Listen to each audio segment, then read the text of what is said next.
Pada masa pemberlakuan pembatasan kegiatan masyarakat atau PPKM, pemerintah mulai mencairkan berbagai stimulus atau bantuan sosial, seperti program Keluarga Harapan, bantuan sosial tunai atau BST, dan bantuan pangan non-tunai. Termasuk rencananya 3.000 paket beras 5 kg bagi mereka yang terdampak pandemi namun di luar data terpadu kesejahteraan sosial. Banyak masyarakat yang justru sebelumnya dapat bantuan kini tidak dapat. Hal ini dikeluhkan masyarakat.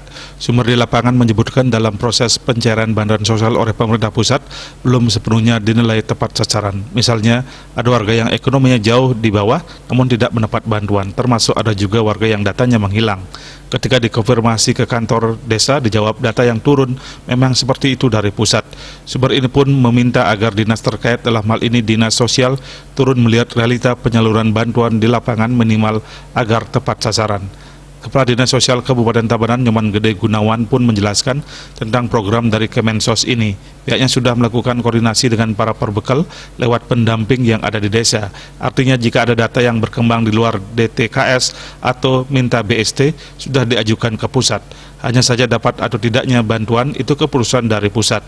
Pihak yang Dinas Sosial atau tidaknya bantuan itu keputusan dari pusat. Pihak yang Dinas Sosial tidak ada kewenangan menghilangkan data atau menghapus data karena DTKS itu sepenuhnya hasil verifikasi pusat dari data yang diajukan. Terkait verifikasi, Gunawan menambahkan hal yang kerap terjadi dan selalu diinformasikan oleh pusat yakni masalah nomor induk kependudukan. Biasanya NIK yang tidak valid, data yang masuk dari desa pasti di-cover dan dikirim ke pusat. Masalah turun atau tidak wewenang